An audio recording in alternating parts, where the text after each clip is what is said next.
why didn't you tell US allies? One thing, you don't want to signal too much. You know, when we go in, we went in very hard, and we didn't tell anybody about it because we wanted surprise. Who knows better about surprise than Japan? Why didn't you tell me about Pearl Harbor? What? Did he actually say that? Like in a press conference? Wow. Right now, Americans were like, look, from one angle, yeah, he kinda shut the reporter down. But from another angle, you are the president. This is not Twitter clapbacks. This is global stage stuff. I mean, people would expect something a little more measured, maybe a little more presidential. He said surprise attack. Well, let's see what it is.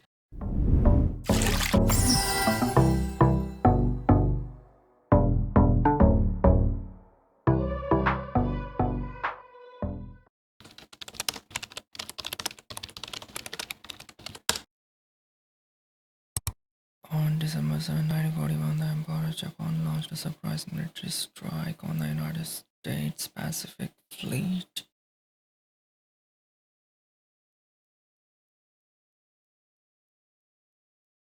Oh, okay. That's a lot of information. Yep, we are not reading all of that. Wait, is there any movie on this?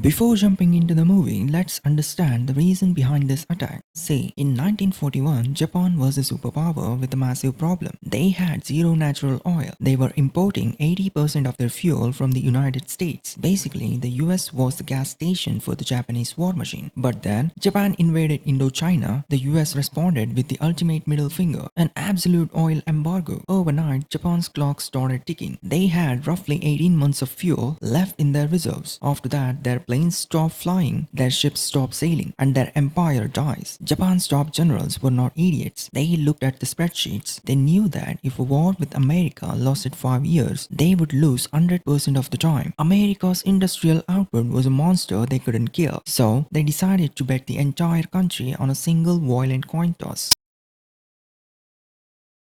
In the beginning of the movie, a high society dinner was arranged between Japanese and American officers. Men arrived in tuxedos, but the tension is thick enough to choke on. Admiral Yamamoto pulls American intelligence officer Edwin Layton aside. Yamamoto looks him dead in the eye and delivers a terrifyingly polite threat. We are eager to become a world power, yet we are dangerously reliant on outside forces. We get 80% of our oil and scrap metal from your country. If our oil supply is threatened, we will take drastic measures. Layton realizes right there. Yamamoto won't. Tell them not to push us into a corner. Your government must give those of us who are more reasonable a chance to carry the day. Layton tried to warn his higher authority, but was ignored.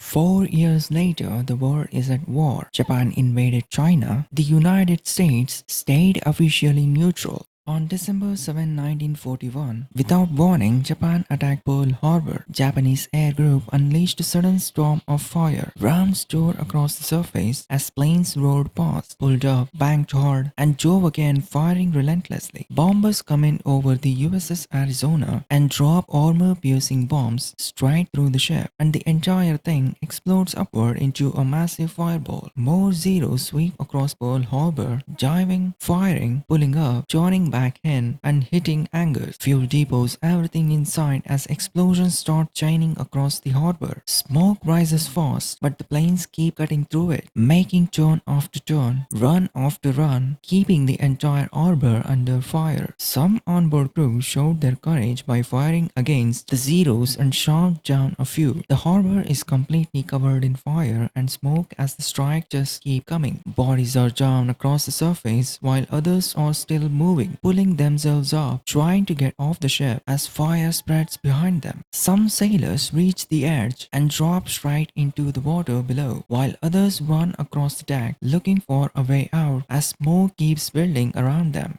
Out at sea, the USS Enterprise is 170 miles away from Pearl Harbor. Upon receiving intel from headquarters, American aircrafts took off immediately. They swept the ocean, searched the void, and returned without finding a single Japanese ship. The Enterprise turns back and pushes toward the harbor, and as it closes in, they witness ships sunk into the water while others still burning. Smoke rising across the entire base while rescue crews move across decks, pulling survivors out, cutting through damaged sections, reaching for anyone still trapped inside.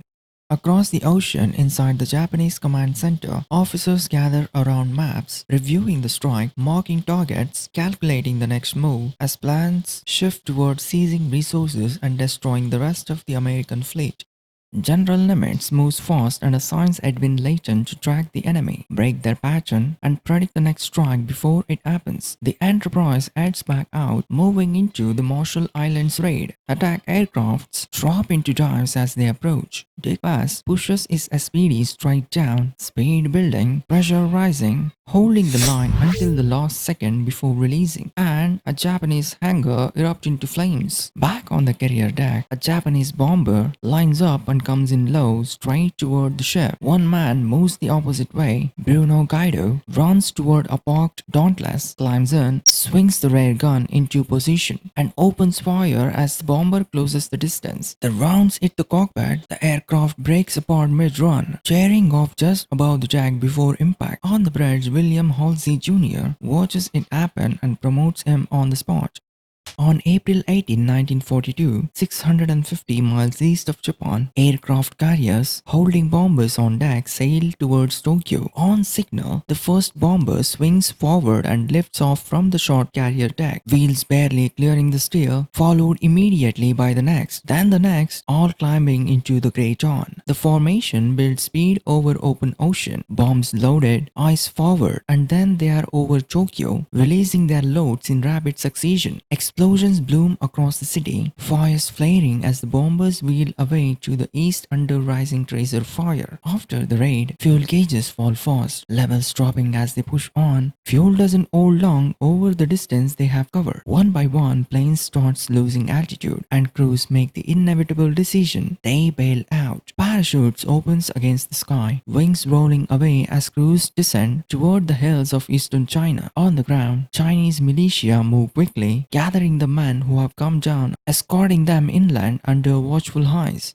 Down in a windowless basement in Hawaii, the code breakers are sweating. Joseph Rochefort is running on caffeine and no sleep. They intercept a code AF. Washington says AF is the West Coast. They want the carriers protecting California. Layton knows Yamamoto's psychology. He knows it's Midway Island. To prove it, they execute a digital trap. They have Midway send a fake unencrypted message. Our water purifier is broken. They wait. The Japanese intercept it and radio their own fleet. AF is short on water. Layton brings the transcript to Nimitz. They did not just guess, they summoned the Japanese Empire to a specific spot on the map. The ambush is set. On June 4th, the ocean turns into a battleground. The American torpedo squadron go in first. These are slow, heavy planes. They have no fighter cover. It is a massacre. Japanese Zero dive from the sun and shred the aluminium cockpits. Engines explode. Pilots are hitting the water one by one. Morning over the Pacific, Wade McCluskey links Bombing 6 and Scouting 6 from USS Enterprise to the reported coordinates. Empty ocean ahead as fuel starts dropping. A lone destroyer, Arashi, cuts across the water at speed. McCluskey turns and follows its way. Minutes later, the Kido Buchai appears on the horizon. At altitudes, bombers dive in. Most of the formation drops toward the Kaga. Dick West breaks off with two wingmen, redirects toward the Akagi. He dives right through anti-air fire, holds it down to low altitude, releases bomb, hits the deck and detonations inside the hangar, triggering fire through fuel and munitions. At the same time, multiple bombs tear into the Kaga, ripping through the deck and bridge as fire spreads across the carrier. McCluskey lands wounded as his engine dies. Best makes it back coughing, damage already setting in. Below, Akagi, Kaga and Soryu burn across the ocean. On the bridge, Yamaguchi remains in position as crew move off the burning ship. Morning June 5th, the remains of the Kido Butai drift burning across the Pacific as Japanese destroyers move in close. Torpedoes launch one after another, slamming into the damaged Akagi, Kaga, and Soryu, explosions breaking through already burning hulls. Far from the sinking fleet, aboard the Yamato, Izaruku Yamamoto receives the reports and ordered the fleet to turn back. At Station Ippo, intercepted signals break the silence. Japanese transmissions confirm the withdrawal. Edwin Layton carries the decoded message to Chester Nimitz. The fleet is retreating west. Out at sea, the USS Enterprise and USS Ornat turn back toward Pearl Harbor. On deck, aircraft sit silent after the strike. Dick Bass remains beside his plane watching the horizon as the operation ends.